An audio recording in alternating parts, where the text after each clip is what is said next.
大家好，歡迎嚟到新潮文嘅頻道，我係你哋嘅主持郭正彤。就喺最近，印度用佢哋所謂非常之含糊，亦都係道理任佢哋講嘅理由呢，就沒收咗我哋中國喺印度投資小米嘅48億美元。嗱，佢哋話就話呢係出於佢哋印度嘅外匯管制規定，但係呢，冇證冇據嘅情況下，其實規矩呢就由佢哋係亂咁定嘅。咁到底此事是否關於中印之間嘅大國競爭同埋呢個貿易爭端呢？其實亦都未必係，因為點解？印度呢就出名嘅有一個花名，就叫做國際外資企業墳場之稱嘅一個國家嚟嘅。所有外資都俾佢嚇到走夾唔唞。唔係淨係針對中國，其實呢對住美國、英國、歐洲、日本、韓國印度人都係出一視同仁、一視同仁咁樣，有咁 cheap 得咁 cheap，沒有最 cheap，只有更 cheap。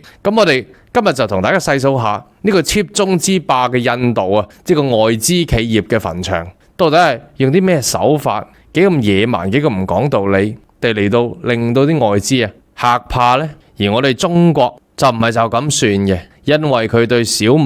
無禮咁出手，所以我哋中國都做相應嘅回應，就令到印度失去咗成3000億人民幣嘅訂單咁多。為咗充公48億嘅美元，令到印度失去咗3000億人民幣嘅訂單。大家將48億美元乘翻人民幣係嘛？432，500中40，你頂籠都400億人民幣啫。所以印度如今就因小失大。今日就陪大家細數下印度呢個國家做生意係咁揦雜，係幾咁卑劣，係點樣其實令到自己亦都係屢次因小失大，導致呢個國家就停滯不前嘅。咁一陣間轉頭就陪大家慢慢分析。喺節目開始之前，就由我格仔嚟到呼籲一下，而家我哋新潮文喺7月份所教導嘅新疆北疆之旅就現在正式接受報名啦。今次我哋呢個嘅北疆之旅就為期12日，出發日期就會由7月21日至到8月1日。有興趣嘅朋友就可以 WhatsApp 過去+85268287447聯絡潘小姐嚟到報名，以及係查詢行程以及係價錢嘅。今次我哋嘅北疆之旅係經過我格仔結合上年去過幾次新疆嘅經驗，而去到重新訂製嘅一個行程嚟嘅。邊啲地方好玩唔好玩，結合到我哋上年嘅經驗一清二楚，而且亦都首次將團友嘅體能、眼睛是否有審美疲勞呢啲標準都加入埋呢個行程入面。我將會喺呢條片最尾嘅10幾分鐘時間就會嚟到講解俾大家聽。今次我設計到呢個行程有啲乜嘢重點嘅，大家有興趣嘅話就可以睇埋呢條影片最尾嗰10零分鐘嘅行程介紹，再 WhatsApp 過去報名都唔遲嘅。另外就係喺4月9號，我哋新潮文同埋網友舉辦嘅新潮文與你共度4週年嘅晚宴上半場喺景觀會所裏面舉行。咁好多朋友都有到場，有成300人之數咁多。咁但係好多朋友其實有更多嘅朋友亦都係報唔到名嘅。咁所以為咗滿足大家，為咗同大家共聚、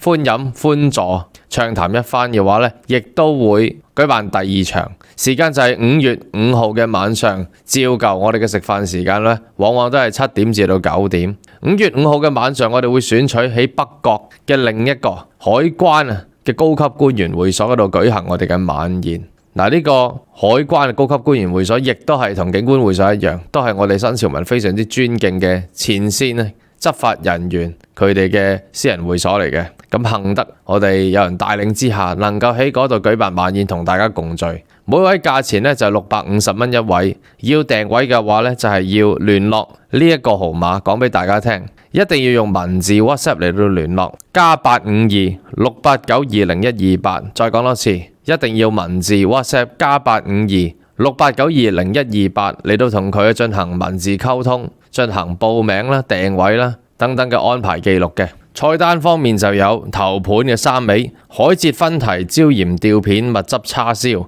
然後就有上湯芝士焗波士頓龍蝦伊麵、鮮露筍百合炒帶子。湯類就有花旗參杞子響螺燉雞，然後就有蠔皇北菇扣綠頭鮑魚，有清蒸嘅東星斑啦，然後有當紅炸子雞。菜方面就有腿蓉扒津白，主食方面呢就有 XO 醬翡翠蝦粒炒飯，甜品呢就有雪耳海底椰燉萬壽果，每位價錢就650蚊一位。再講多次嘅電話就係+852-689-20128+852-689-20128，一定要 WhatsApp 文字嚟到進行溝通訂位啊，同埋安排嘅過數事宜嘅。咁期待喺5月5號晚上7點開飯，喺海關高級官員會所見到大家。咁喺節目開始之前，亦都順便呼籲大家，請大家留意一下有冇訂閱新潮文嘅頻道。如果仲未訂閱嘅朋友，記得撳新潮文嘅訂閱掣，再撳埋旁邊嘅嗰個啷啷掣，再撳全部，先至為之呢係完成整個訂閱流程，係可以收到我哋最新嘅影片通知嘅。喺呢度呢就有勞大家啦。事不宜遲，現在就為大家報道。話說咧，印度咧最近就玩大咗啦，因小失大，以為自己可以生吞欺負打壓我哋中國過去印度嗰度嚟到去深耕嘅小米啊，以為可以咧屈到佢哋一啲蠅頭小利，點知因小失大。話說印度咧就以佢哋所謂嘅印度外匯管制嘅規定咧，就話喺印度深耕我哋中國嘅手機品牌小米咧，就違反咗佢哋呢啲規定。但係啲規定咧就毫無證據可言，而且呢個標準就含糊不清，道理就任佢哋講。具體係犯咗啲咩呢？其實佢哋自己咧都講唔出嘅。我哋中國嘅小米咧就證明我哋有48億美元嘅係要嚟支付高通嘅專利費用。高通咧係小米個有關聯嘅公司，印度嗰邊就指導小米同埋佢有關聯嘅公司咧財務唔透明、唔合法，所以就將48億美元咧就充公咗、沒收咗，嚟到對小米進行打壓嘅。好明顯呢單嘢咧連上訴嘅機會都冇提供到，就咁沒收咗。有啲咁嘅行為咧好野蠻、好冇道理，甚至好 cheap 添，但係其實一啲都唔驚奇。因為其實印度嘅呢啲做法咧，根本咧就係享負盛名，唔係應該係話咧臭名遠播，就嚟可以名留青史添。唔係淨係我哋中國過去嘅企業曾經舐過嘢，甚至呢個世界印度眼中所謂嘅世界1號大哥美國、英國、歐洲各國、日本同埋韓國咧，相繼都有外企咧。其實喺印度，只要係外資去印度嚟到開發嘅話咧，就一定係會出大事嘅。打醒12分精神都冇用，因為佢哋唔會同你講道理。轉頭咧，亦都會同大家嚟到去一齊探討下、研究下，即係印度人面對外來嘅企業、外來嘅資本咧，其實佢哋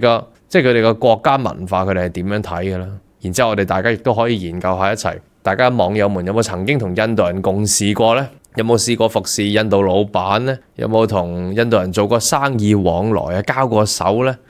大家其實咧睇呢段新聞應該咧體會會更加深嘅。但係咧呢件事咧野蠻歸野蠻，佢哋就玩大咗啦，以為可以充公到小米嘅48億美元可以就覺得可以袋袋平安，點知因小失大。我哋中國對佢進行進一步嘅制裁，令到印度失去咗大話成3000億人民幣嘅訂單。到底我哋中國做咩制裁呢？就係咁樣。話說咧，我哋中國就對光伏技術、光伏設備、盾構機、屏蔽機呢啲咁樣嘅設備咧，就對印度進行咗限制。呢啲設備咧，全部都係同呢個世界最新嘅潔淨能源太陽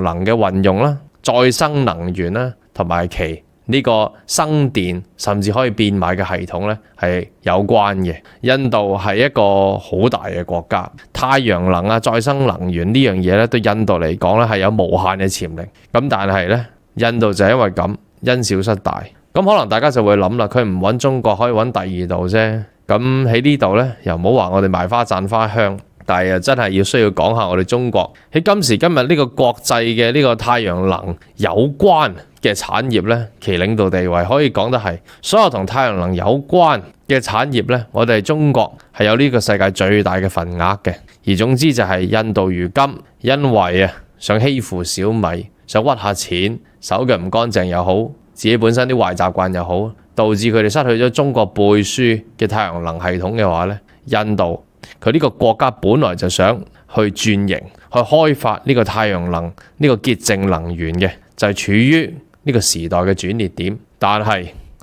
冇咗中國嘅背書，佢就乜都做唔到。對印度嚟緊嘅基建，對印度嚟緊嘅發展呢，係有沉重嘅打擊嘅。而呢樣嘢呢，印度自己心裏邊明白，但係佢哋嘅樣把口一定唔會咁表達出嚟。而除此之外呢，小米亦都喺印度進行咗大裁員，一裁咗1/3嘅員工咁多。本來呢，小米喺印度呢，就提供咗好多就業機會俾佢哋印度人，因為你知啦，佢哋印度好多地方其實佢哋好多都係鳥不生蛋，不是生產㗎嘛，員工質素又差，勞動力平低但係質量差，而且心性頑劣，經常咧係搞工潮搞事，對廠房嘅設備進行破壞。呢啲印度人咧嘅心性同埋佢哋嗰啲勞動力嘅品質，所以亦都係嚇走外資嘅其中一個原因嘅。小米喺印度大裁員，將佢哋本土嘅員工原本1500人裁到1000人，對佢哋嚟講，對佢哋國家嚟講咧係一個大損失嚟嘅。不過此事到底會否拋窒到莫迪總統呢？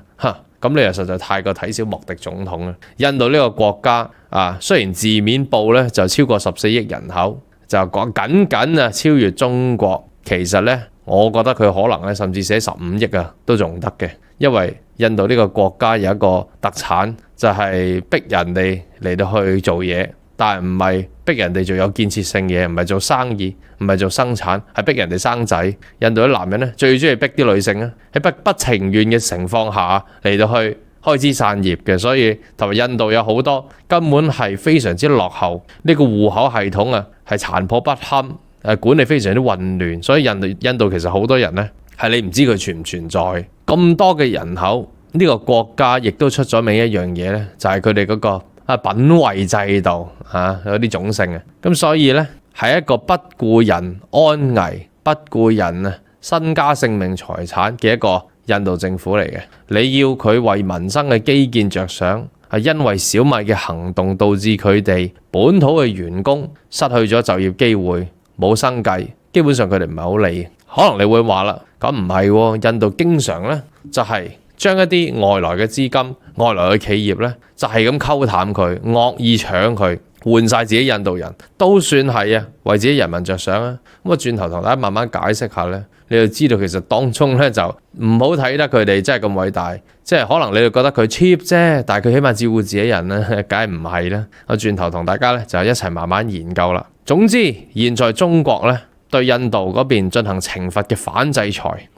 既然印度要所謂夾硬無理地罰款小米嘛，咁我哋就玩裁員，裁到佢本地員工咧冇嘢做，咁佢哋咪搞事咯。而另外咧就係我哋對任何潔淨能源、再生能源、太陽能嘅嘢咧，嗰啲嘢光伏設備技術盾構機嗰啲，全部出口限制，對印度出口限制，導致佢失去咗唔係淨係眼前嘅3000億人民幣嘅訂單咁簡單，而係咧太陽能系統。佢哋自己啲電用唔晒，佢哋可以賣嘅，對佢哋講可以係一個產業。印度呢，即係可以講得係一個非常之大嘅國家，又熱啦，又大啦，又空曠啦，搞呢個潔淨能源呢，可以講得係呢，絕對係潛力無限。喺呢個世界好多地方嘅國家呢，其實都對印度呢個開發呢係垂涎欲滴嘅，不過就冇人可以呢順順利利咁樣印伴去圖利，因為呢印度呢個國家呢，但凡一有外資同埋外企入去嘅時候，第一件事佢哋會做啲乜嘢呢？佢哋會招商引資。對佢哋國家而言呢，就係我引你入嚟嘅時候，我中意講乜都得，冇信用可言嘅，又好，氹又好，總之你任何外資企業一入到嚟印度，入到嚟佢嘅國家咧，佢就覺得我有權管理，我有權做乜都得，肆無忌憚去收割外資。佢哋會做嘅呢，就係首先就係將原本佢哋外資嘅投資原本傾好咗嘅 deal 咧，全部提升造價，提升呢個成本，要佢哋跌更多，又要佢哋外資借錢俾佢哋印度，然之後呢，再一步呢，就要開始屈呢，就係話即係外來嗰啲點樣可以用印度嘅員工嚟取代外來嗰啲勞工，甚至外來嘅技術亦都要慢慢嗰啲咁嘅公司、嗰啲承建商、承包商全部都開始。一係就要同印度人合資嘅下一步呢，就係直情啊，我喺印度公司嚟到取代你，最後咧連你嘅技術都要搶埋，咁然之後咧最後佢哋當然就係一腳踢開你啦。嗱，佢哋啲印度人咧做嘢咧就係佢即使攞到啲技術，佢做得妥唔妥當一回事啊，即係例如話我當佢攞咗一陣間我都會引用一個例子，就係新幹線日本新幹線嘅技術咧攞咗之後啊，佢哋會唔會好似日本人工匠精神咁啊，好好地？雖然咧日本人都冇咩工匠精神嘅今時今日，但係起碼做事咧都尚算妥當。印度會唔會好似攞咗個技術會做到咁妥當咧？會唔會偷工減料咧？會唔會做到甩皮甩骨咧？絕對會啊！但係你唔好理呢班人就係中意攬炒嘅，自己做唔到咧都唔要益你。明明咧大家合作共建互利，可以做更大嘅餅、更大嘅版圖咧，佢就為咗眼前少少嘅利益咧，做埋啲 cheap 嘢，然之後就和咗成單未來嘅宏圖偉略，全部都可以和咗佢，就係為咗抽眼前嘅少少水，然之後就大家不歡而散。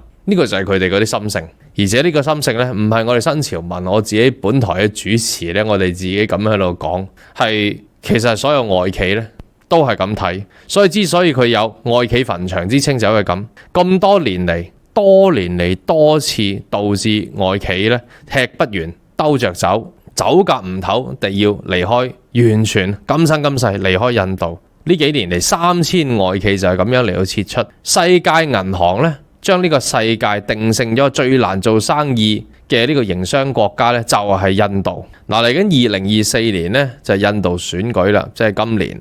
咁咧咁就莫迪，我哋前嗰排本台亦都為大家報導咗啦，點樣提高自己嘅選舉嗰個政治能量咧？就講自己點樣國家全面現代化，乜都數字化，乜都潔淨能源化，成立一個民主嘅系統，連呢個無人機咧都係民主無人機。呢個充滿咗自由嘅信息，跟住佢哋莫迪要將自己變身成為一個數字政府、數字總統，總之乜都係可以任佢哋亂咁噏，即係總之咧就寫得漂亮就得噶啦。真係唔係誇張。新潮文咧喺上個月為大家報導咗噶啦呢單新聞，大家可以咧翻查下咩叫數字政府、國家全面科技民主化呢啲咁嘢咧，你就會睇到好多妙不生花嘅印度呢個競選嘅線稿噶啦。除咗屈小米48億嘅美元，係話佢哋嗰啲財務申報唔透明唔合法，然之後充公咗佢之外咧，亦都應該咧係想小米將佢所有技術咧就嘔晒出嚟，就話小米佢嘅數據同呢個數據有關，因為佢係做手機噶嘛，數據呢個私隱有關，數據傳輸嘅隱患有關，而且對佢哋國家嘅網路安全咧，印度係非常非常之憂慮嘅。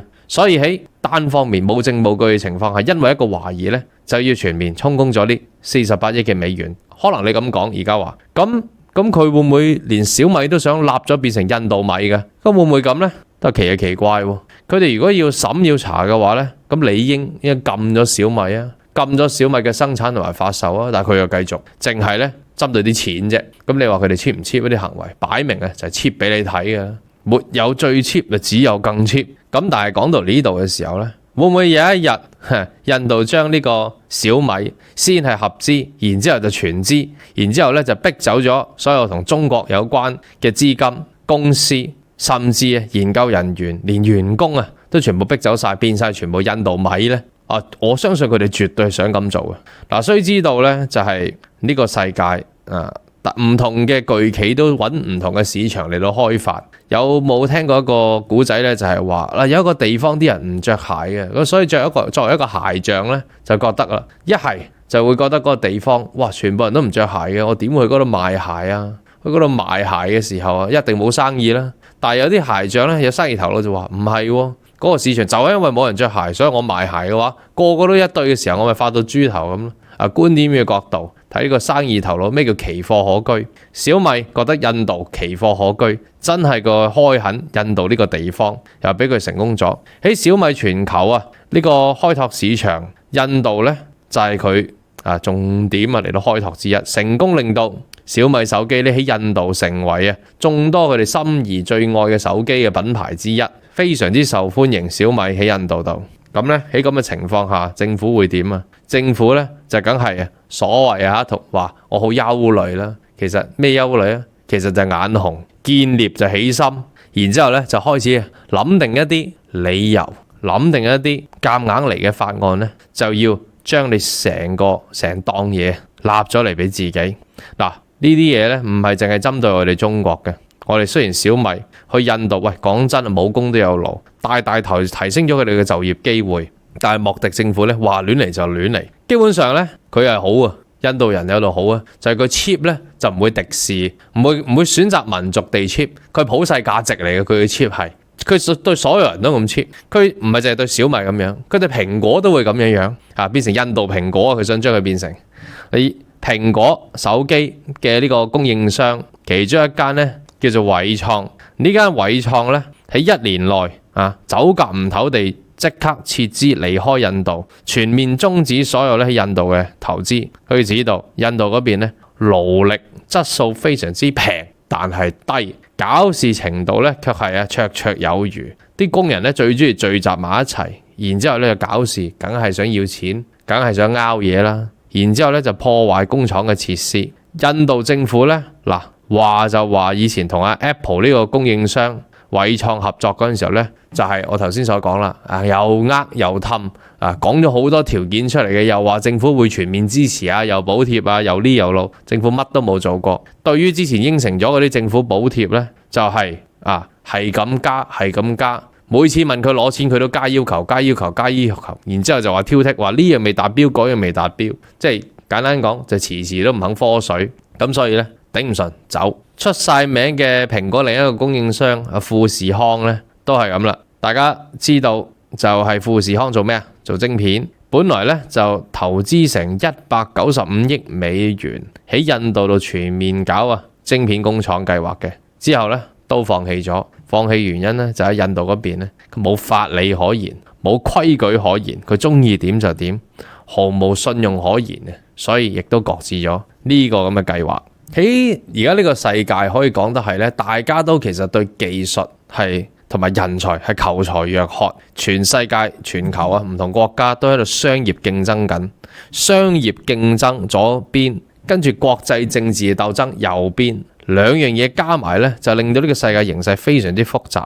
為住利益又好，為住權力又好，為住博弈，為咗鬥競爭，大家都想盡辦法，而邊啲地方先至係所有呢啲外資外企覺得最適合投資嘅地方，就係法律一定要健全，法規一定要嚴謹，有透明度，而且政策係方便外資嘅話，佢先會去嗰個地方嚟到投資。呢個道理講呢，就大家都知係 common sense 嘅。咁美國就經常鼓吹咧，話中國危險，叫外資唔好去，但係外資梗係個個都好想去啦。只不過喺媒體你唔會成日見到啫。但係其實我哋如果細心留意，我哋就會知道根本咧就係其實露晒洋相出嚟咧，就係喺西方洋人嗰個世界。三藩市去年習主席去三藩市嗰度進行外訪嘅時候，嗰啲全世界百大巨企嘅老闆為咗同習主席純粹 say 句 hi 握個手，俾幾十萬成百萬美元咧買位，飯都唔食，去講兩句就走噶啦。其實，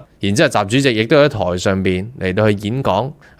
就話俾美國聽點樣共建互利啊，中國係一個適合嘅營商環境啊，講咗好多咧，其實兜巴嚟到駁斥美國嗰啲造謠生事抹黑嘅言論，同埋就係嗰陣時候去年嗰陣時候邀請咗2萬個美國嘅學生親身嚟中國嚟到睇下，咁你就知中國係點樣嘅回事。咪所以啱啱上個月咪嚟咗一批咯，逐批咁會嚟嘅。咁你睇到所有美國嘅媒體政治係咁唱衰抹黑中國嘅營商環境，但係全世界啲巨企老闆個個都睺住中國呢個大肥豬肉，就非常之好想去到中國嘅發展。然之後咧，透過嗰個飯局透過啲嘉賓嘅名單咧，亦都其實我之前亦都我哋報道過嘅，就係邊個嘉賓、邊個巨企、邊個基金嚟緊會喺中國度有啲咩 project。根本咧，如果你一抄資料，其實全部出晒嚟。只不過你唔會見到啲媒體成日咁報導，因為佢哋要唱衰啊嘛。而嗰個飯局喺三藩市咧，亦都係咁多個巨企嘅老闆咧，你有夾硬要俾表態俾拜登睇，你唔好阻住我哋揾食啊！如果唔係咧，2024年選舉你凍過水唔使指有我哋支持啊咁樣。所以咧，無論媒體點講媒體點講都好啦，所有人都覺得中國嘅營商環境係掂嘅，但係媒體點講都好，講到印度一句講晒百業待興，所有外資都應該尋找印度，去印度嚟去發展。美國都可以鼓吹啊，透過媒體講呢樣嘢噶。但係事實上，美國人自己啊都唔敢隨便插入印度嘅土地嚟到發展，呢個先至係真真正正嘅事實。所以咧，印度人多係冇用嘅。如果你啲人咧冇質素，個個係搞事嘅話咧，咁你都幾頭痕。你人多咧，只會變成 liability 負累嘅啫。嗱，我哋中國咧人力資源平，而且我哋嘅生產大體量、質量高，其實呢樣嘢都開始改變㗎啦。世代咁改變，我哋中國已經其實逐步將好多生產啊轉投咗去其他地方，東盟啊、印度啊等等，嚟到賺啲人口紅利。但係就係印度冇好好咁珍惜自己嘅 potential、自己嘅潛能，淨係就係為咗佢哋嘅民族天性，蠅頭小利，眼前嘅利益，只係做盡一切咧，就非常之 cheap， 破壞人與人之間合作共贏、營商關係嘅呢啲醜惡嘅壞習慣。任何外資入到去印度嘅話咧，佢搶得就搶，一成功一有小成咧就搶就立就打壓。而所以今次咧，印度因小失大，佢所失去嘅當佢失去小米啦，嚟緊就唔知會點。但係咧，佢失去嘅就肯定就係印度全面發展太陽能呢樣嘢嘅一個機遇，同佢基建同埋民生有關。當然啦，莫迪總統就唔係為佢嘅民生咧嚟到着想嘅，莫迪總統就係為佢啲錢嚟到着想嘅啫。冇咗太陽能電板嘅科技嘅話咧，太陽能面板嘅科技，印度發展唔嚟就虧損咗好多嘅喺呢件事上邊。印度嘅地下交通，佢嘅基建極度需要中國嘅盾構機，冇咗我哋中國嘅盾構機咧，佢啲基建咧就唔使諗噶啦。而家呢個全世界都講緊一樣嘢咧，叫做潔淨能源。本來印度咧就係有極大嘅潛力，就係因為咁因小失大。講起呢個潔淨能源啊，即係太陽能嘅建設呢樣嘢，最近有一單新聞就係瑞士嗰邊啊，瑞士嘅光電模組製造商梅耶博格，咁佢嘅 CEO 咧就同對外喺2月嗰陣時候就講，有鑑於歐洲嘅一啲政策嘅問題，係咩問題？轉頭講，咁所以佢哋就會關閉咗喺德國佢哋嘅薩克森州嘅廠房。嗱，呢個廠房咧就係做呢個太陽能板嘅工廠嚟嘅。佢哋會轉去邊呢？佢哋會呢間瑞士光電模組嘅製造商係歐洲光伏嘅巨頭啊！佢哋會執咗佢哋德國嘅廠房，然之後轉移咧就投向去邊？投向美國。美國咧就笑到見牙唔見眼啦。咁係咩原因導致佢哋要離開歐洲呢？就係一啲同呢個政府補貼有關。嗱，話説即係其實歐洲好多地方咧，佢哋都有嗰啲家用嘅太陽能面板嘅，即係鋪咗喺佢哋屋頂上邊。咁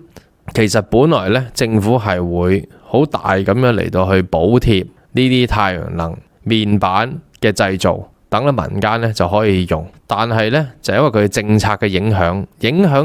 政策影響咧，導致政府就唔再補貼。因為點解啊？因為有啲所謂嘅打住自由民主旗號嘅人咧，就搞住啲什麼公平貿易競爭啊，反呢個政府補貼。呢個世界嘅政府就係要嚟幫助一啲國家自己去發展，咁導致咧政策影響嘅時候，可能對佢哋嚟講影響咗佢哋公司嘅發展。咁而呢個世界邊個國家係打住什麼自由貿易啊？應該政府要做小政府，唔應該干涉嗰啲企業自己發展啊。但係另一方面咧，自己就會中意補貼就補貼，例如話生產晶片咁樣，要全世界嘅晶片廠全部翻去美國，政府話會補貼，張忠謀話冇俾啊嚇，張忠謀話拜登咧就口爽荷包立，應承咗嗰幾十億嘅美元咧，就話喺美國嗰度要起晶片工廠嗰啲全部唔到位嘅。咁唔知太陽能面板工廠美國話嘅補貼就會唔會到位啦？唔知。但係對呢個歐洲嘅太陽能巨頭梅耶博格呢，佢就選擇轉投咗去美國嗰度啦。因為美國市場大，潛力高。美國呢就好多人啊，好多人佢哋屋企啲 house 呢，如果佢可以裝呢個太陽能面板鋪滿佢哋屋企嘅屋頂呢，就可以自己用。用唔晒嗰啲電咧，其實可以根據嗰個系統咧，係可以賣翻出去嘅，係可以賺到錢嘅，所以係一個非常之有效能啦，同埋有呢個經濟效益嘅一個系統嚟嘅。即係我哋提呢個新聞咧，就係想話俾大家聽，就算連歐美嘅國家呢，其實都積極喺呢啲太陽能、再生能源嗰度嚟到動功夫做心思。但係如果一個國家唔能夠個政府唔能夠幫到民間發展，而且嗰啲政策呢，甚至係影響緊一個國家嘅發展。美國市場大，所以歐洲嘅科技巨企過去呢樣嘢呢，其實就本來就唔係一件新鮮事。須知道美國其實喺建國呢，佢哋冇咩技術可言。美國好多科學家、好多科技唔係佢哋自己發明，其實喺好耐以前呢，係歐洲人呢，係德國啊、丹麥啊呢啲地方係發展科技呢個世界領先，但係美國就憑住軍事霸權、美元霸權同埋佢哋恃住自己有大市場、有資本呢，然之後就收購用錢嚟到買歐洲嗰啲科技巨頭嗰啲技術。歐洲嗰邊研發到技術啦，有技術但係冇市場；美國冇技術但係有市場，所以佢哋用資本嘅力量呢，就收買咗好多過去美國，然之後變成咧而家好似美國好似係掌握住好多高科技咁樣樣。當然啦，喺當年佢哋周圍搜刮、周圍收購科技同埋技術嘅時候咧，呢個世界係冇人會話佢想建構呢個惡意嘅呢個侵吞、惡意收購、建設呢個科技霸權，影響呢個世界公平貿易、公平嘅呢個技術互相幫忙、互相嚟到指導。冇呢個世界冇人會當其時係冇人會管美國啦。咁但係咧，冇人管美國當其時，如今咧亦都冇咩人管印度啊，因為個個咧都拿印度呢個市場冇辦法，所以咧就避之則吉，敬而遠之啦。而我哋中國喺呢個光伏，任何同光伏產品有關、相關產品嘅領域，呢個大市場裏邊咧，我哋佔咗世界上市場嘅起碼一半嘅江山，50%。最大，中國係世界上最大同光伏產品有關嘅出口國。我哋中國有先進，唔係淨係大陸，甚至亦都係先進嘅光伏技術同埋產品。所以我哋中國要限制邊個國家呢，就等於對嗰個國家嘅光伏發展呢係造成重擊嘅。印度如今呢，就嘗試下我哋中國嘅重權啦，就邊個叫佢自己攞嚟嘅啫。咁橫掂今日有機會嘅時候呢，亦都同大家講一講另一個例子啦，就係呢個吃咗印度虧，然之後甚至我今時今日有理由相信呢，佢哋係嘔突嘅一個國家嘅合作。呢個就係日本同印度嘅呢個新幹線嘅合作。2015年嗰陣時候，印度總理莫迪就同當其時嘅安倍咧一齊合照。合照咧就印度莫迪嗰陣時候，你知印度呢啲地方好 cheap 好小氣，特登同安倍影相合作嗰陣時候咧，就係話日本嘅新幹線係世界上最強嘅新幹線高鐵嘅系統咁樣嚟到，其實係特登俾説話中國聽，即係唔需要咁啫。你合作咪合作咯，你邊使做啲咁唔得體嘅行為呢？不過風度兩個字呢，喺印度嘅文化裏邊呢，可能亦都係唔存在嘅係我哋一廂情願嘅啫。人哋根本冇呢個 sense。日本就將會同印度咧全面合作，喺印度咧呢個百業待興嘅地方嚟建構呢個新幹線系統。印度自己有好多鐵路系統，但係好多都好落後，而且呢速度慢，載人呢係經常超載，載到去車頂，大家都知嘅啦。2017年呢，佢就開始係動土嚟到開工啦。但係日本細估唔到呢，就係當佢一動工嘅一刻，就係佢無底深潭嘅開始。本來以日本新幹線嘅技術，佢嗰陣時候預測就係以我哋嘅技術做一個500公里左右呢個新幹線鐵路呢，5年可以幫你搞掂佢。而對日本嚟講呢，當其時係借咗一個好平息口嘅貸款，美元貸款呢，俾印度嗰邊分開幾期嚟到貸款俾佢哋，嚟到去做呢條新幹線。輸入嘅呢，亦都係日本嘅技術、日本嘅設備同日本嘅人才。對日本而言呢，就係可能佢幫手散美元啦，所以息口可以低，因為反正美元都係印出嚟嘅，而自己亦都可以賺到一筆日本嘅人才日本嘅員工、技術同埋設備。呢單生意呢，其實本嚟係好嘅，但係去到印度嘅時候呢，就係印度開始出嗰啲招啦。首先你長話短說，你要起嗰啲鐵路嗰路軌所經過嘅地方咧，不斷咁有人嚟到去同你坐地起價，同你有呢個土地嘅爭端，要屈你俾多啲錢嚟到賠償。而印度咧喺呢單嘢上面咧係配合佢哋咧嚟到屈多啲錢。然之後咧就要日本嗰邊影響咗佢嘅工程，仲有建設鐵路嘅呢啲咁嘅公司咧，一開始印度就話要俾佢大量參與，要用幾多日本嘅員工，慢慢有關嘅公司咧開始要合資得嚟咧，之後甚至揾位咧想換晒印度嘅公司添，就係我頭先講嘅板斧。一方面就係工程施工進度緩慢，因為當地人喺度搞事；另外咧就係印度人做嘢做生意唔老實。你知日本人咧就做生意好唔識變通嘅，一遇到呢啲咁嘅蠱惑嘢嘅時候，佢就成個人企咗喺度噶啦，佢就唔想做，佢亦都唔識同你點樣博弈，唔識同你點樣拗，咁就導致工程非常之緩慢，甚至日本過去嘅設備嗰啲咁嘅新幹線，就例如話佢賣過去嘅價錢，就等印度嗰邊咧就開始嚟到起標，可能佢成本都87萬嘅時候咧，居然喺印度嗰邊一起標嘅時候咧就係80萬嚟到起標，佢成本都87萬啦，你一起標起80萬，佢點做啊？咁但係莫迪咧就居然回應佢，其實起標咧就應該60萬開始，因為如果你嗰啲咁嘅新幹線嗰啲設備嚟到我哋印度嚟到生產嘅話咧，我哋60萬就可以幫你做到出嚟啦。不過咁而家見係你破例俾你由呢個80萬開始起標，有賺啦，好請宵夜添啊！嗱，呢個就係莫迪做嘢嘅方法啦。日本嗰邊咧當堂企咗喺度，所以去到2022年啦話2017年動工話5年啦。應該咧就係22年、23年嗰個時候咧，可以全軌鋪完同埋正式可以營運開始，可以剪彩嘅時候咧，到而家今時今日咧都未開始嘅。當然啦，最新嘅消息我轉頭話俾大家聽，但係嗰陣時候一度咧去到2022年嗰陣時候咧，就話先至鋪咗10公里嘅路段，即係每年嗰陣時候我哋仲笑，我哋亦都報道過呢單新聞，就係哇，原來你喺日本新幹線喺印度開高鐵5年啊，由17年去到22年。先至係鋪得10公里，犀利喎！每年2公里嘅進度啊，果然好有效率啦。但係笑就咁笑啦，其實當然就係印度嗰啲嘅民風，嗰啲做嘢揦渣，所以令到咧一度拖延。總之對印度而言咧，就係你入得就唔使旨意出翻去，佢唔將你生吞活剝嘅話咧，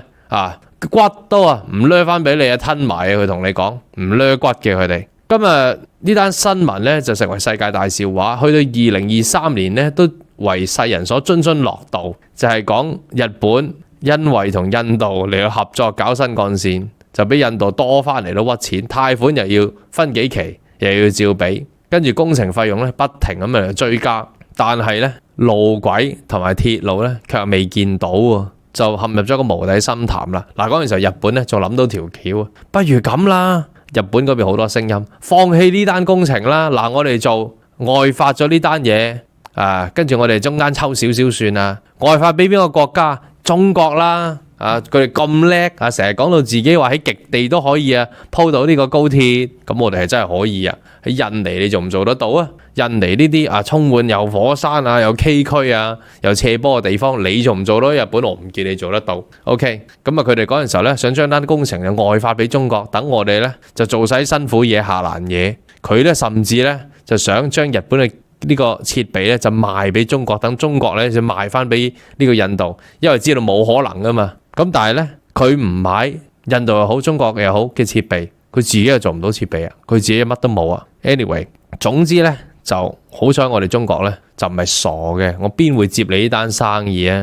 知道你喺度瀨緊嘢嘅時候，所以我哋中國就拒絕咗。咁所以呢單嘢咧就由23年俾人笑咗成年，最近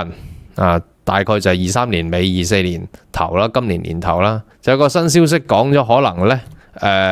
呢幾百米呢500公里嘅路段咧就鋪將近完成噶啦。預計2026年嗰陣時候咧，印度可以正式有個真真正正嘅一條新幹線。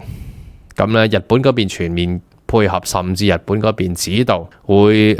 願意技術轉移俾印度添。嗱，講到呢度嘅時候咧，到底係咩原因可以日本頂住呢個咁蝕本嘅生意都硬砌落去？第二就係我唔相信印度咧嗰邊係會退讓，我唔相信佢會手段咧文明翻啲嚟到去成就高鐵呢樣嘢。我相信當中咧係好多利害關係，又或者有冇一啲政治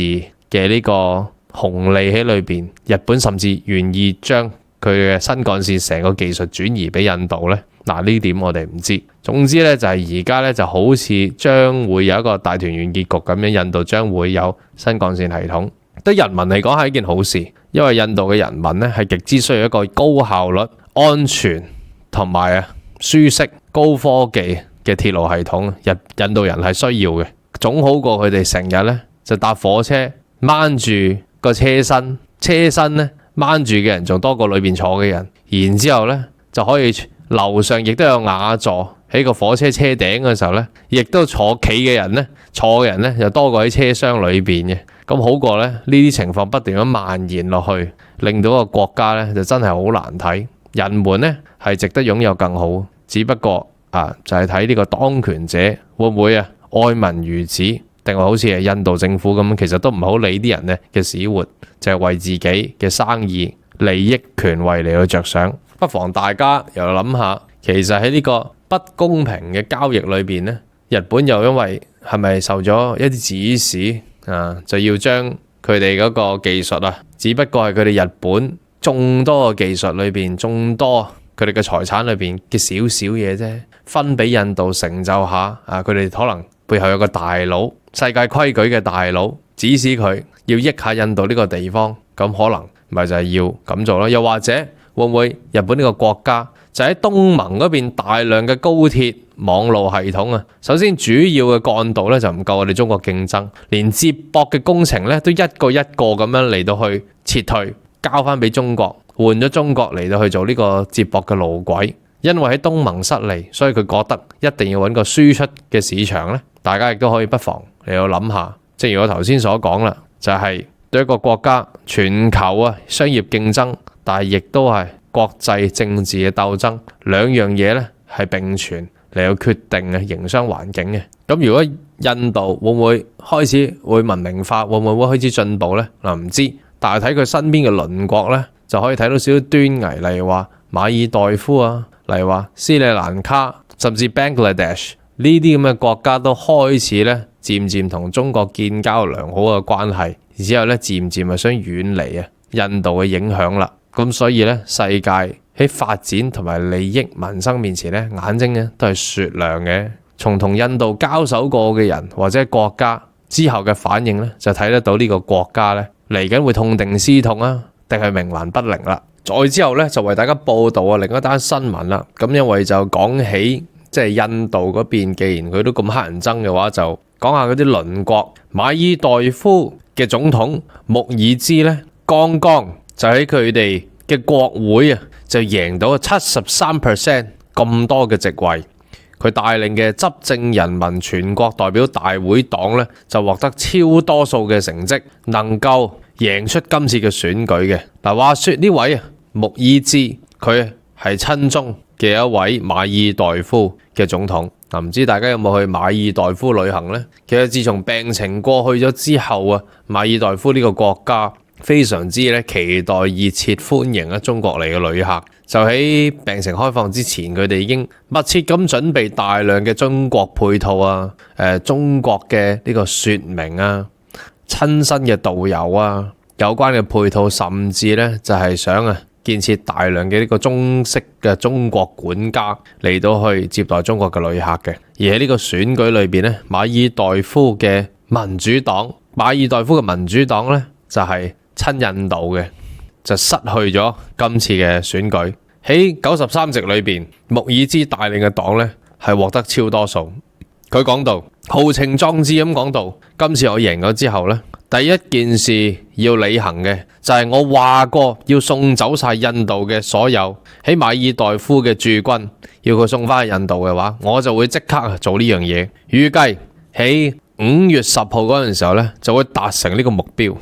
穆爾茲呢，其實喺去年上任嘅時候，佢已經不停咁打住呢個牌，就係要將印度嘅駐兵送翻去印度。而喺今年嘅1月10號嗰陣時候呢，亦都帶同埋佢嘅總統夫人一齊嚟到我哋中國嚟到進行外訪。而喺嗰次外訪呢，亦都得到非常之高級嘅禮遇，有天安門21響嘅禮炮，有我哋高度嘅接待，習主席同埋習主席夫人彭麗媛同埋我哋外事辦主任王毅亦都一同嚟到去歡迎穆爾茲總統嘅。而穆爾茲總統亦都帶同佢嘅夫人啦，同埋佢哋馬爾代夫嘅外長、防長一齊到嚟中國嚟到進行外訪，係一個最高級別、最高規格嘅外訪嚟嘅。而兩國嘅元首啊，同埋最高級別嘅外訪團隊亦都一齊欣賞我哋中國嘅軍樂團演奏中國同埋馬爾代夫一同嘅國歌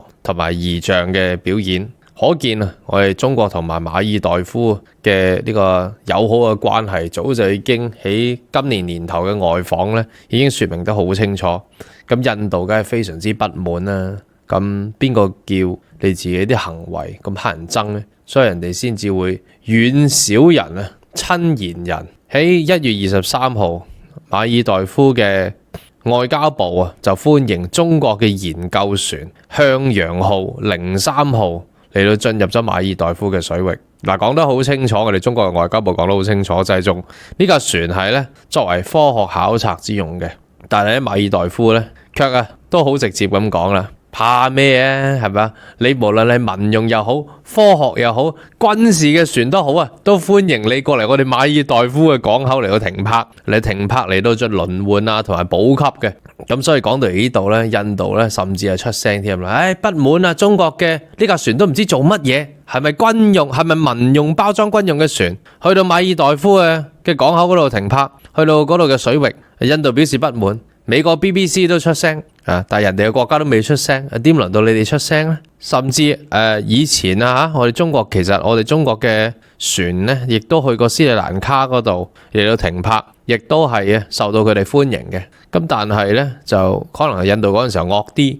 咁就經常表達不滿，斯里蘭卡都怕咗佢。不過今時唔同往日啦，啲鄰國呢已經非常之睇唔順眼印度，唔單止馬爾代夫係不停咁曾經喺咧今年嘅1月嗰陣時候咧，就想趕走啲印度兵，駐馬爾代夫印度兵就想將佢哋89個咧就全部送走翻去印度。嗰陣時候定咗個限期就係3月15號嘅，當然到而家都未走啦。不過而家唔同咯，新官上任3把火，馬爾代夫嘅總統穆爾茲咧再一次贏到超多數喺個國會嗰度。就承諾我第一個任務就係要趕走晒啲印度兵。孟加拉嗰度咧，亦都響應住穆爾茲，孟加拉亦都變成越嚟越親中。佢嘅總理哈西拿咧，就亦都要求同樣想將駐孟加拉嘅印度兵咧，要求送翻佢哋翻去。其實孟加拉嗰邊舉國嘅反印度情緒咧，可能隨時仲激烈過馬爾代夫添，係隨時咧都成千上萬人咧走出嚟咧。嚟到去反印度，孟加拉嗰邊好依靠喺印度嗰邊嘅貨物啫，但係佢哋都開始想發動啲抵制印度貨嘅行動。最緊要咧就係呢啲行動咧，就係孟加拉人有啲人就話都係不外乎係啲民族本土主義所煽動。但係所謂冰封三尺非一日之寒，你印度到底係造就人哋啊，定係趾高氣揚行為啊？你是否友善，是否得人中意？人哋今時今日咁憎你呢，係絕對有原因嘅。我哋解放軍喺3月4號至到13號嗰陣時候呢，就派出訪問嘅代表團，同時去訪問咗呢個馬爾代夫、斯里蘭卡同埋尼泊爾呢3個國家，就一齊傾非常之重要嘅，就係啲防務合作嘅嘢。馬爾代夫呢已經係率先同中國簽咗軍事嘅無償援助協議。此事呢係非常之係一個重要嘅信息嚟嘅。馬爾代夫同中國能夠達成一個國防級別嘅合作呢，印度嗰邊一定係非常之勃然大怒，非常之神經敏感嘅。印度梗係希望佢哋撤回呢個合作啦，但係馬爾代夫嘅總統呢，佢希望印度撤回佢啲軍人咯，仲講到呢日就自己走，因為5月10號呢，我就全部踢晒嚟走，唔止你啲軍人，就算你啲便衣你都唔好留喺馬爾代夫裏邊。咁樣係非常之強硬嘅。咁而斯里蘭卡、尼泊爾亦都願意同我哋中國解放軍嚟到開始商討一啲防務合作嘅時候，咁防咩？梗唔係防我哋中國啦，其實就係防緊印度嗰邊。所以呢，印度嘅行為幾咁乞人憎呢，就令到佢哋鄰國其實明明大家呢個種族都係相近嘅話呢，都係覺得敬而遠之好啲嘅，都係親中國呢，反而更加真係可以體驗到咩叫共建互利。咩叫友好嘅外交關係。咁喺呢度呢，都即係祝賀馬爾代夫嘅總統穆爾茲喺國會大勝啦。馬爾代夫呢個地方咧都好多中國嘅旅客啊，經常喺度追捧嘅，係可以講得係佢哋旅遊業好重要嘅支柱。咁啊，唔知大家有冇去過馬爾代夫呢？感覺到嗰度嘅旅遊體驗又如何呢？不妨留言可以話俾大家聽。我哋中國只要得道多助，友好嘅國家越嚟越多嘅時候呢，咁其他國家佢哋嘅好嘢啊、風土人情啊，我哋都可以更加放心咁去享用。呢啲呢，就係我哋作為泱泱大國子民咧嘅一個福分嚟嘅。所以咧，真正嘅愛國就唔係咧封閉自己淨係望住自己眼前嘅中文、自己嘅文化，係應該咧更加放眼呢個世界，以大國子民嘅氣度咧嚟到同我哋啲友好國家嚟到多啲互相交流、共建互利、合作又好，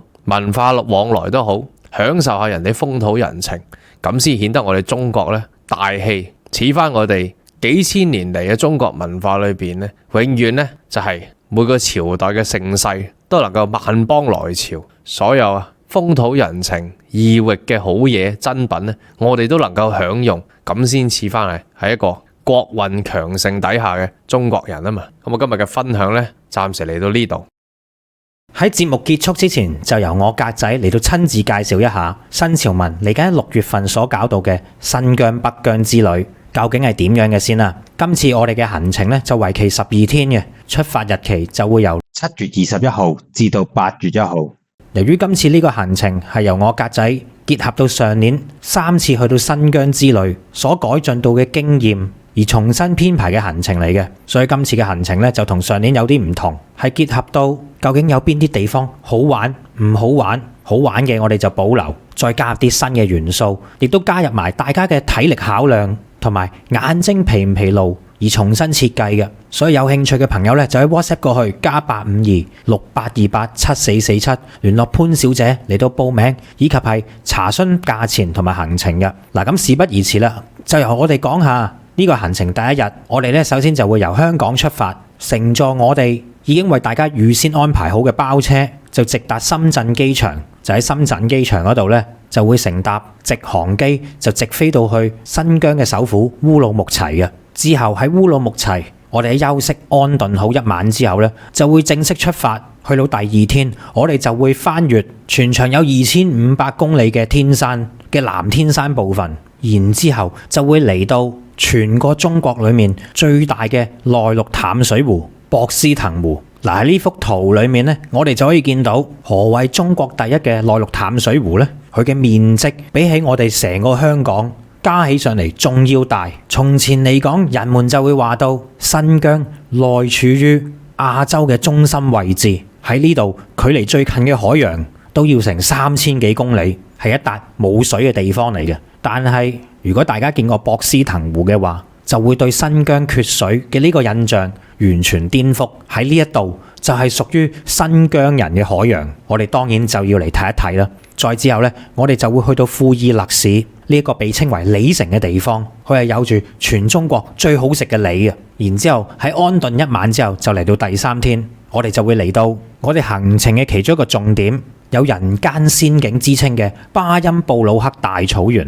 同一時間，巴音布魯克大草原亦都係中國第2大嘅草原。嚟到呢度，大家就可以見識到平時我哋手機或者係電腦所用到嘅嗰啲 wallpaper， 一般咧都以大自然環境咧就作為藍本嘅。嚟到巴音布魯克大草原，你就會見識到比電腦屏幕、電視屏幕、手機屏幕更加靚嘅現實版 wallpaper， 比起我哋喺電腦或者手機見到嘅，仲要嚟得更加真實、更加靚。我自己睇完咧，亦都係畢生難忘嘅。當然喺巴音布魯克大草原，仲有一個唔可以唔睇嘅位，呢一個咧就係巴音布魯克草原裏面嘅9曲18彎。大家好彩嘅話咧，亦都可以喺黃昏嘅時候嚟到見識一下乜嘢叫做同一時間見到9個太陽呢一個咁奇特嘅場面。喺完結咗呢一天嘅旅程之後呢，我哋就會嚟到第4日，呢個同樣都係我哋整個旅程裏面嘅其中一個重點嚟嘅，就係會去到同巴音布魯克大草原叮當碼頭嘅那拉提空中草原嗰度啦。但係我哋喺去到那拉提之前，就會嚟到特登精心安排到乘坐商務嘅豪華車嚟到穿越一下著名嘅獨富公路。獨富公路亦都係被我哋全中國熱愛駕駛嘅人士被譽為一生必經嘅一條屬於我哋中國嘅公路嚟嘅。獨富公路每年只會開放3個月嘅時間，喺行晒成條獨富公路，大家就會見到何謂一條公路經歷4個季節，然之後喺我哋穿越咗獨富公路之後呢，就會正式進入到那拉提空中草原呢一個國家5A 級嘅景區噶啦。那拉提空中草原佢美麗嘅程度真係可以話到係非筆墨可以形容得到嘅。當然睇完空中草原都係唔夠嘅，我仲特登安排到去到草原旁邊嘅花海那拉提嚟到俾大家睇一睇乜嘢叫做漫山遍佈唔同色彩花卉嘅呢一個壯麗嘅情景。喺呢度大家記得影多啲相，出盡全力咁打卡，保證你係一世難忘㗎。然之後我哋就會進入到第5天嘅行程。呢個行程係我格仔今次新加入到嘅一個新景點嚟嘅。我哋就會去到位於新疆特克斯縣附近嘅焦蘇大草原嗰度，同前面2個草原有少少分別嘅就係我哋嚟到呢度所睇嘅就係連即使全個中國都好難揾得到嘅天馬玉河，就係由到當地嘅牧民一邊趕住當地盛產嘅伊犁馬，亦即係俗稱嘅天馬，數十隻嘅呢啲天馬喺河水裏面奔跑，激起陣陣嘅浪花。呢個情景相信亦都會令大家係畢生難忘嘅。喺睇完天馬玉河表演之後呢，我哋就會嚟到著名嘅特克斯呢一度，亦稱係八卦城嘅。八卦城顧名思義，如果從天空上面嚟到俯瞰嘅話，成個特克斯城就仿似一個大型嘅八卦一樣。冇錯，的而且確佢係參照住易經八卦嘅造型嚟到去建造嘅。成個城裏面由到放射型嘅4環64條街道，路路相通而成。喺呢度最特別嘅地方就係呢，成個城入面係冇一盞紅綠燈嘅。呢一個呢，亦都係呢個城最特別嘅地方。之所以能夠做到呢一點，就係憑住我哋古代嘅智慧。而特克斯城亦都係全中國唯一一個冇紅綠燈嘅縣城。嚟到呢度，我哋一定要好好見識一下當中嘅奧秘嘅。咁當然啦，我哋亦都會嚟到喺近年八卦城入面都有一個新興嘅旅遊項目。呢一個呢，就係當地市政府非常之用心咁去到設計到嘅一個叫做盛世華疆嘅夜繽紛項目。其實大家睇到我以上嘅嗰啲配圖都唔使點樣形容到裡面有啲咩玩㗎啦，因為此情此景係唔需要再用文字再去到描述㗎啦。之後我哋就會嚟到第6天嘅行程，就會由特克斯縣去到北疆其中一個最重要嘅縣城。呢一度呢，就係我哋中國伊犁哈薩克自治州裏面嘅首府伊寧市啦。從前嘅伊寧市係我哋中國整個新疆入面嘅第一首府嚟嘅，但自從喺清末年代因為列強嘅入侵，新疆嘅面積縮細咗，所以就令到從前嘅伊寧市係我哋整個新疆嘅中心城市，就一舉變成為一個比較靠近邊境嘅城市。因此呢，先至將我哋新疆嘅首府呢搬咗去烏魯木齊嘅啫。但係依然係唔會令到伊寧市佢嘅色彩有任何嘅減弱嘅。因此我哋喺呢一度呢，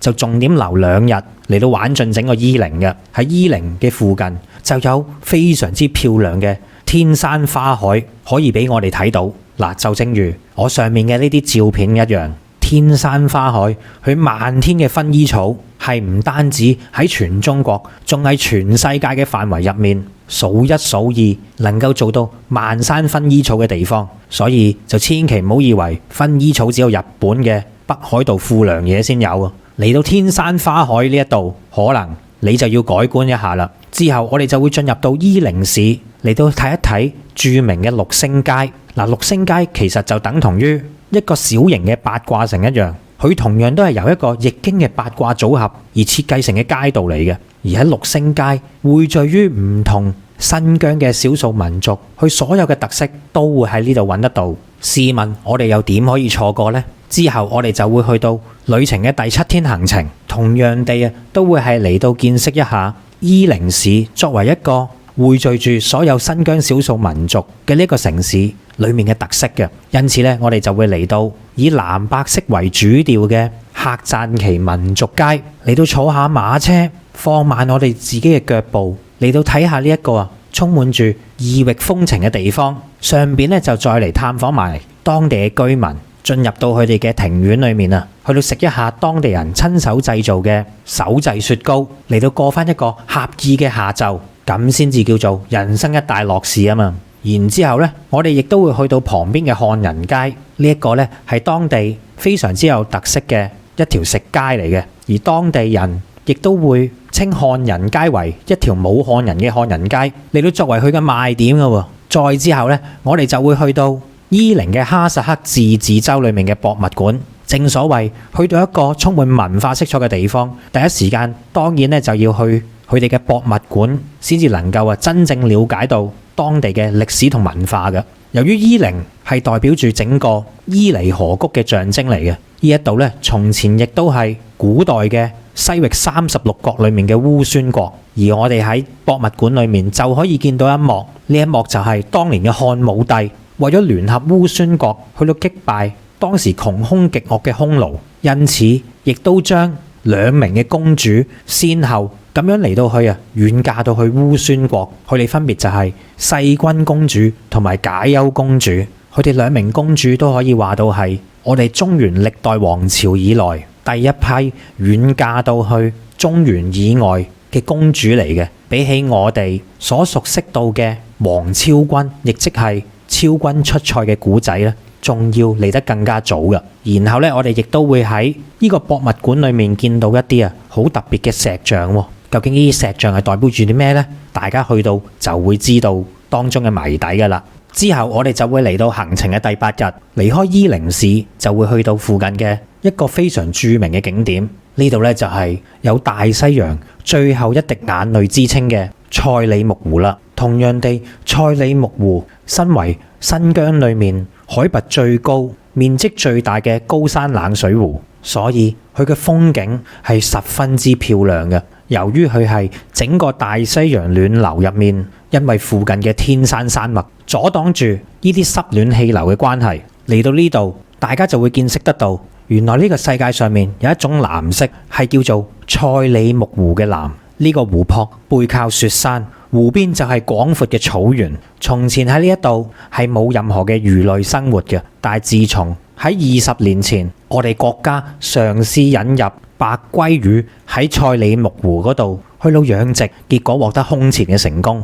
就令到賽里木湖呢一度咧，亦都成為咗我哋嘅高山白鮭魚呢種白鮭魚之王嘅一個非常之良好嘅棲息地。呢度所出產到嘅白鮭魚，比起佢喺歐洲嘅祖先，更加適合喺呢度生存，亦都為到新疆帶嚟另外一種經濟嘅收入嘅。當然啦，喺我哋前往賽里木湖嘅途中咧，亦都會經過有全中國最昂貴大橋之稱嘅果子溝大橋，同樣地都可以喺我哋呢個旅程入面見識一下嘅。之後咧，我哋就會嚟到望到冰山嘅灰屯市，稍作休息一晚之後咧，就會進入到第9天嘅行程，就會嚟到有億年奇觀之稱嘅獨山子大峽谷。講起大峽谷，大家比較常聽見嘅當然就係美國嘅大峽谷國家公園啦。但係如果你嚟過新疆嘅獨山子大峽谷嘅話，可能大家就要改一改觀啦。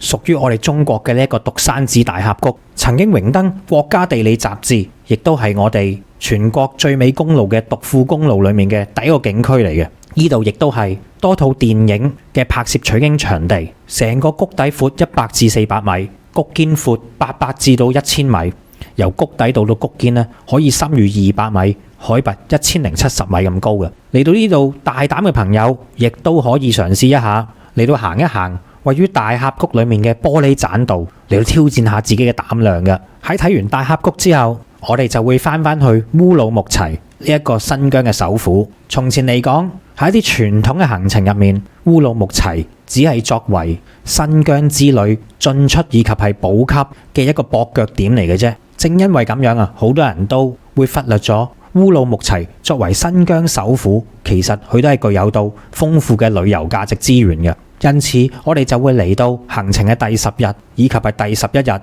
嚟到重點玩一玩啊！新疆嘅首府烏魯木齊。第10天嘅行程入面，我哋就會去到烏魯木齊附近嘅天山天池風景區。天山天池風景區作為國家重點嘅5A 級景區，以及係世界嘅自然遺產，喺呢一度絕對有唔會輸俾其他新疆其餘風景區嘅壯麗景色嘅。當然，除咗睇風景之餘，我哋亦都要重點嚟到去發掘到當地嘅人文色彩。因此咧，我哋就會去到我格仔認為全新疆最正嘅博物館，位於烏魯木齊市嘅維吾爾自治區博物館，就係我哋了解到新疆人民風情、歷史文化嘅最佳博物館嚟嘅。喺呢一度最出名嘅就當然係有古代西域36國之一嘅樓蘭古國裏面嘅樓蘭乾屍啦。除此之外，如果大家仲想睇到其他喺古代西域嘅一啲奇珍異寶嘅話咧，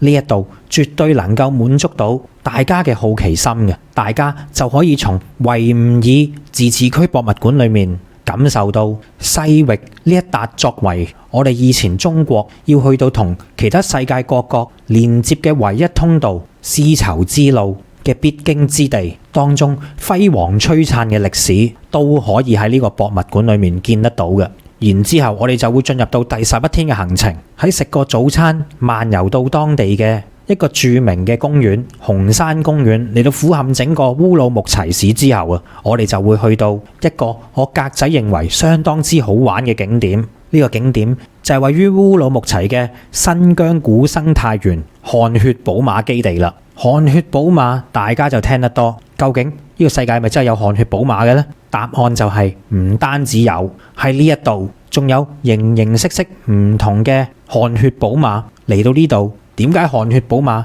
要稱呼為汗血？當你睇過之後，就會揾到當中嘅答案。作為我哋中國歷史上嘅千年名區，汗血寶馬佢優美嘅形態以及係敏捷嘅身手，真係絕對能夠稱得上馬中之王嘅呢個稱號。難怪汗血寶馬佢嘅身價曾經喺拍賣會上面係可以高達1600萬美元，折合翻我哋港幣係達到1億2800萬，足夠我哋買20台法拉利有餘啊！而嚟到呢度，我哋就可以見識到純種嘅汗血寶馬一睹佢嘅神秘風采嘅。而唔單止係咁，除咗汗血寶馬呢啲咁珍貴嘅馬匹之外啊，喺園裏面仲養住啊嚟自於世界各地唔同嘅馬，而當中仲有全世界體型最龐大、體重最重嘅夏爾馬。呢一種類型嘅馬，佢站立起上嚟嘅時間，肩膊位置已經超過2米咁高，整個人行埋去就仿如好似縮細咗一樣。當時我見到嘅時間呢，都嚇咗一跳，成隻馬佢嘅體重係可以超過1噸嘅，而且喺園裏面除咗馬匹以外，仲有大量珍貴嘅奇珍異寶，亦都同樣地俾到一個理由我哋去到值得花時間喺呢度留耐啲嘅。然後作為旅程嘅尾聲，當然我哋就要嚟到非常之著名嘅位於新疆烏魯木齊嘅國際大巴扎，嚟到作為最後嘅血拼，買多啲手信帶返香港。大巴扎喺新疆維吾爾語裏面，亦即係解做大市場咁解。顧名思義，呢度就係匯集住全新疆形形色色唔同種類嘅商品，係旅遊人嚟到新疆必去嘅景點嚟嘅。然之後經過咁多日精彩嘅旅程，我哋就會嚟到第12日，乘坐翻直航嘅飛機翻到去深圳寶安機場，再乘搭到我哋嘅包車，就翻到去香港，作為今次旅程嘅完結嘅。喺呢度需要注意嘅就係，今次我哋嘅行程係會包送一張夠玩全程12天嘅電話數據卡，就等大家喺旅途裡面都可以暢通無阻咁上網。再加上亦都有一啲老人家嘅優惠，以及係我哋專登為大家嚟到去精心安排到嘅俗稱飛機椅旅遊大巴嘅呢啲豪華巴士，都會提供到俾大家去舒適咁玩盡新疆嘅呢12天旅程嘅。大家對呢個旅程有興趣嘅朋友，就可以 WhatsApp 過去+852-6828-7447聯絡潘小姐，去到報名以及係查詢行程嘅細節以及係價錢嘅。再講一次，係 WhatsApp 68287447聯絡呢個 WhatsApp，希望到時見到大家，同我格仔玩盡呢12日嘅新疆之旅。